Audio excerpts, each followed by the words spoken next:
My name is Kevin Munjal, Director Development Impact at FSD Africa. A bit about FSD Africa is that we are a financial sector deepening program. We are a specialist development agency working across Africa to make finance work for the continent. So essentially what we do is that we deploy both financial and non-financial instruments to strengthen the financial sector, causing it to be able to mobilize finance at scale and enable it to then direct that finance to the development needs of the continent. I lead up a function that helps the organization to identify the opportunities and also help the organization to test the hypothesis of its development work. So together with my team, what we do is that we craft the hypothesis on the development strategies that we deploy. We collect the data, we help with the analysis, and then we share this with our team members and also more broadly to inform stronger and more effective financial sector development programs. I also lead a growing stream of work on green skills and green jobs, which we believe is important, particularly now that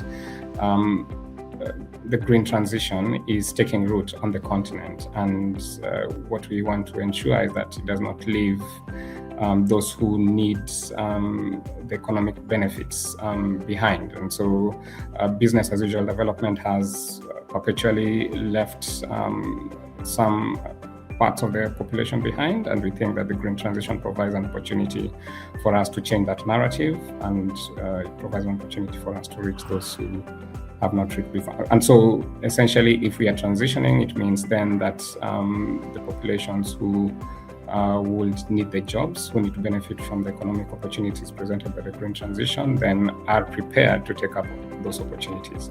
And I lead a stream of work that helps us to, one, gather the data to understand the labor markets on the continent as pertains green. It helps us to understand the insights that then can help us to engage quite broadly with the populations or the policymakers and the stakeholders that can do something about strengthening the participation of left behind populations. And then three, we're also trying to test new financing approaches to enable a just transition on the continent. Yes, the recently published FSD Africa report has projected that by 2050, about 84.5 million jobs will be realized if the transition has people and human capital at its center. The lower bound is 65.9 million jobs by 2050.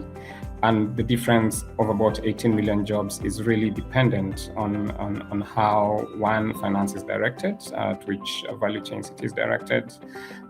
Two, it is also dependent on the regulations and the extent to which those regulations on labor markets are implemented. And then three, it also depends on how quickly or how effectively scale systems on the continent keep pace with the financing of infrastructure on the continent and more generally the green transition. So if we are to realize the 84.5 million jobs, one, we need to direct finance to the sectors that are mostly service-led, and that's because the research does tell us that Africa's transition will by and large be service-led rather than what has happened in more developed economies, which is really investing in utility scale platforms, energy, etc. While that is necessary for the continent, we still need the utility scale.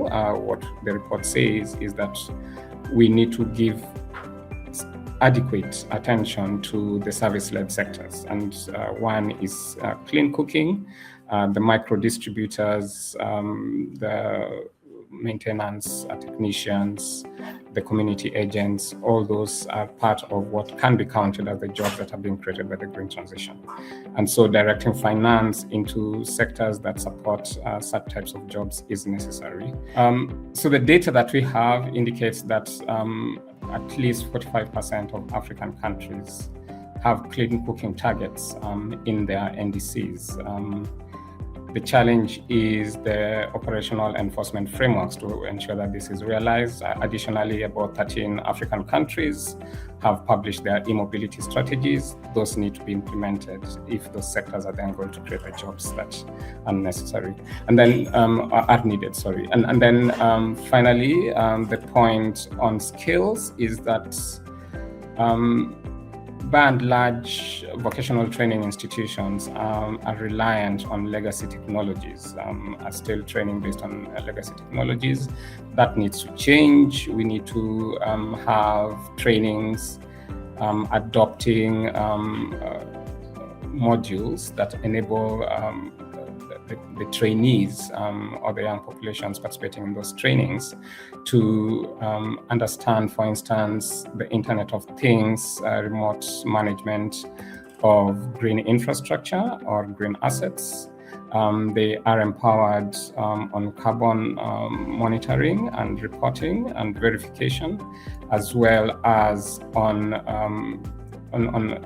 battery management. And so if we are to empower the young populations with the technical expertise needed for the green transition, those curricula need to be evolved to meet that increased need for new skills.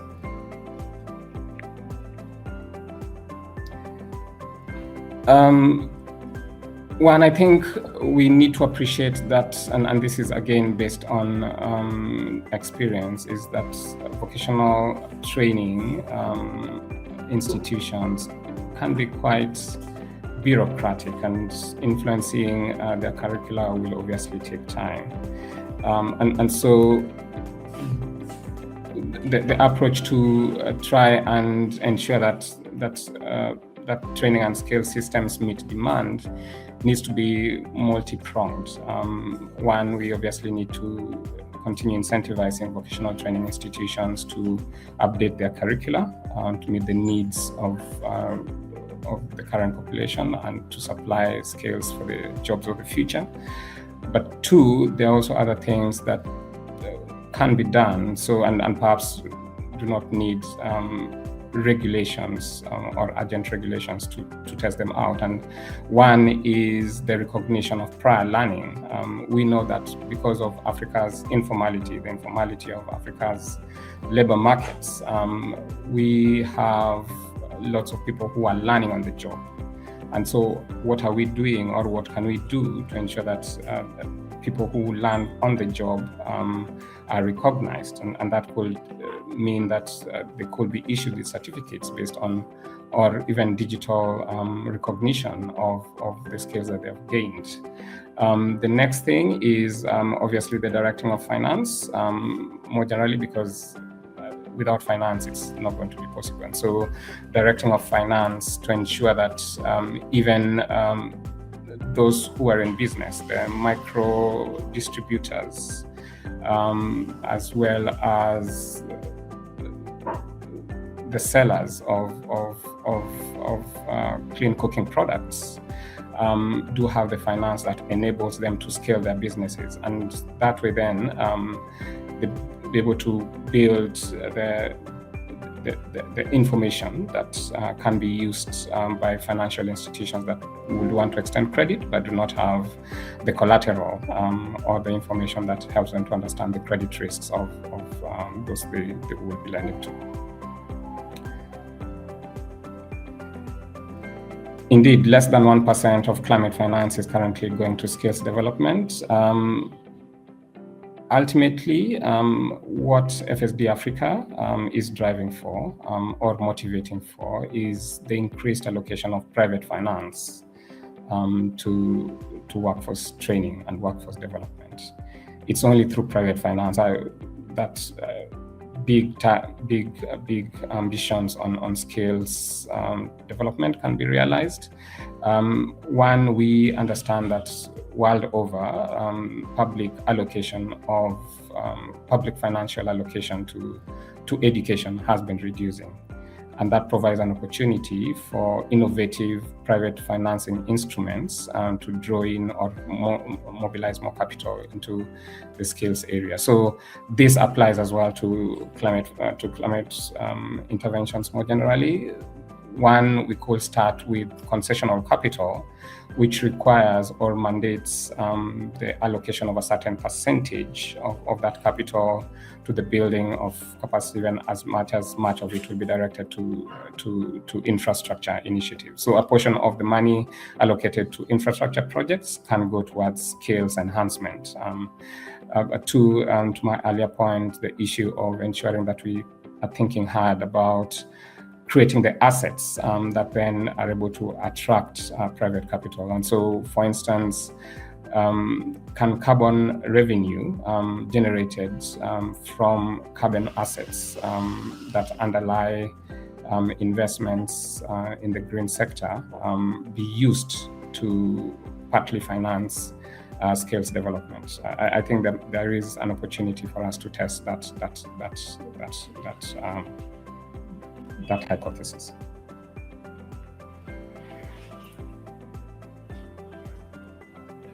Yes, the 86% of green jobs in the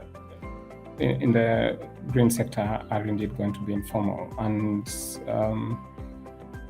women are going to make a bulk of that population. As it stands now, we haven't really achieved gender parity when it comes to women versus men, male participation in the green sector, but it could be realized. And we think that by 2050, based on our projections, particularly in the clean cooking space, more women could be reached.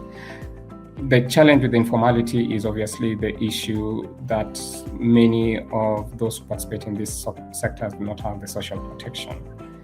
And from the insights from the study, we could change this, one, by leveraging the mobile finance platforms and technology that is continuing to grow on the continent. Examples from Kenya, for instance, leveraging the mobile money platforms there to ensure that informal workers could pay for their insurance, could be able to access medical insurance, could be able to access accident cover, and as well could be able to pay for their pensions is necessary, and it's something again that should be tested and given more attention. For the youth as well, by and large, they are the ones who need to take up these jobs of the future. And when we think about the informality of the sector, it prevents them from being able to deploy or move across markets and also employers with their technical expertise. And so that could be addressed by the point I made earlier about recognition of prior learning and issuing of digital certificates that are informed or could be verified through employer records. That way then at least the young people and women can participate more meaningfully in the green transition, and there's a greater line of sight to their progression.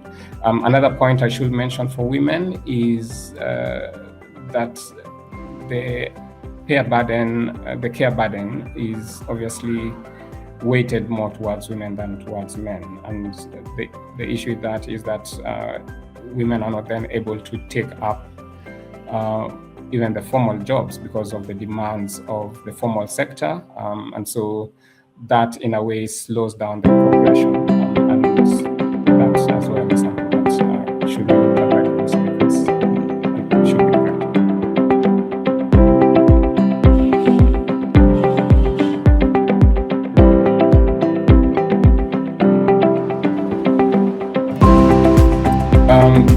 Yes, so three things, some of which I've touched on earlier, that will help women to realize, or for the green transition to realize greater gender equity. One, women participate in a lot in the clean cooking space, and they will be the micro-distributors, and they will be the community agents, allowing them or enabling them to access finance, trade finance, and in the clean cooking space is one opportunity that we have.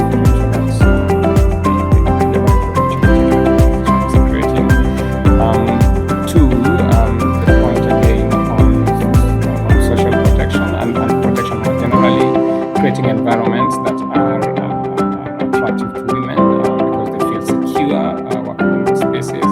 If it is the factories, for instance, how are we making them more attractive to women workers, and also addressing the issue of gender-based violence and manage it. The other thing that we need to ensure for women is, again, on the issue of the care burden. How do we manage that vis-a-vis allowing them to take up growth opportunities, both in the formal and the informal sector? If a woman is running her business that has fair care burden, then it's likely that she's not going to pursue those opportunities. If it's in the employment of the formal sector, it means that she will take up higher paying jobs, more stable jobs, scale the ladder. If that care burden is still waiting, so that needs to be addressed.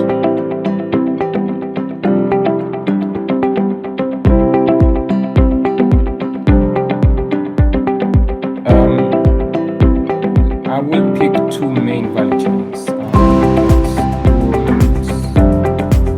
generate the most, that will be most inclusive. One is clean cooking. From the data that we generated or gathered from the research that was published, about 1.4 to 2.5 million jobs will be created clean cooking value chain alone between now and 2030. Again, that is dependent on policy frameworks and the implementation of those policy frameworks and finances. But by and large, 1.4 to 2.5 million jobs can be expected from the 2030, and that will increase tenfold by 2050. So, directing of finance there is necessary, calculations is necessary, and just ensuring that those one policies are inclusive. Two is distributed energy. Solar home systems, for instance, is also going to create the jobs that are inclusive. And three, we also have waste recycling as an opportunity to create even more jobs, but being careful about how women participate in the sectors that are regulation and supporting the ecosystem that ensures greater participation. Yes, there's difference. Generally, I think what we've realized is that in Africa, during transition, one side of the we cannot have one green transition template and try to deploy because markets are very different.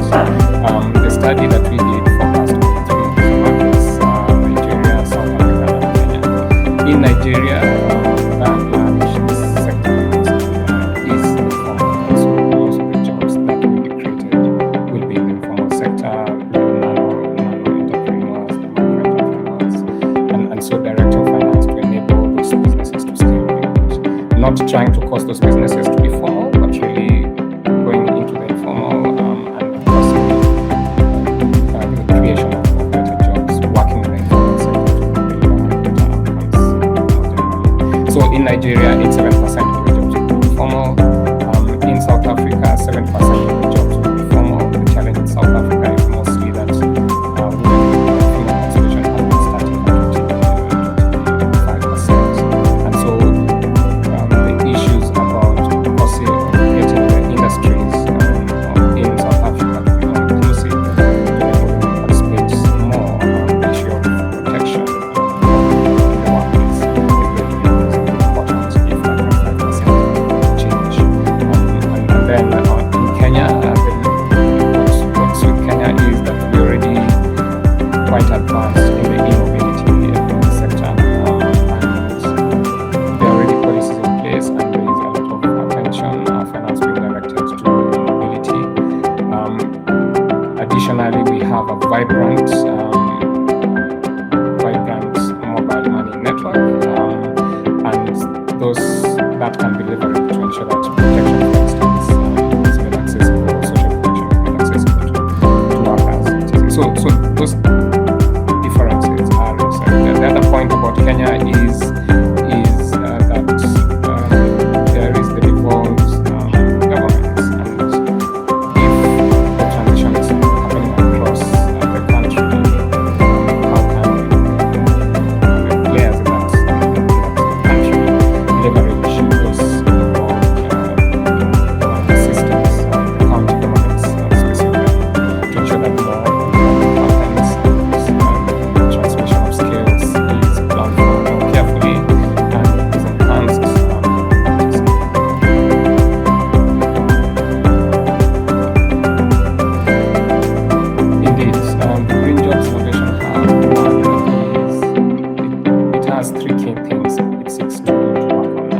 really because of the realization of the challenges that have prevented the transition from being as inclusive as it is.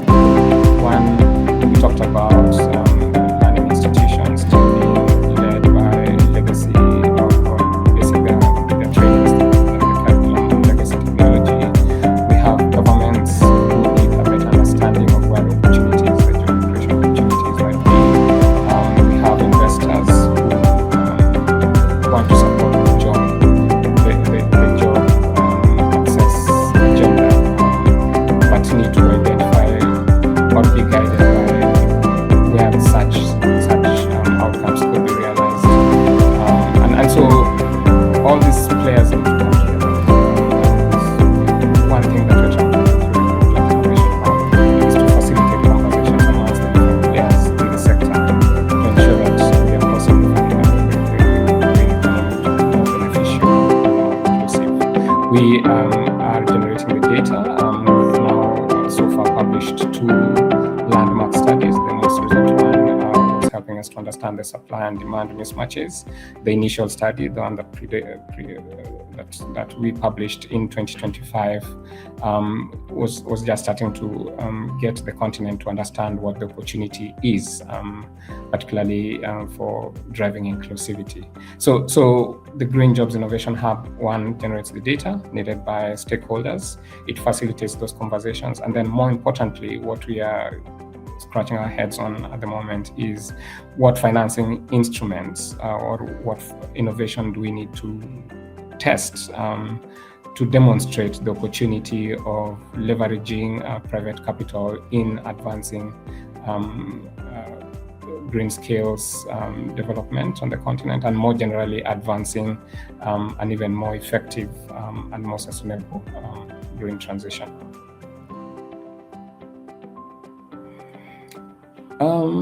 I think let's listen to the data. I will say that, or take heed of the data.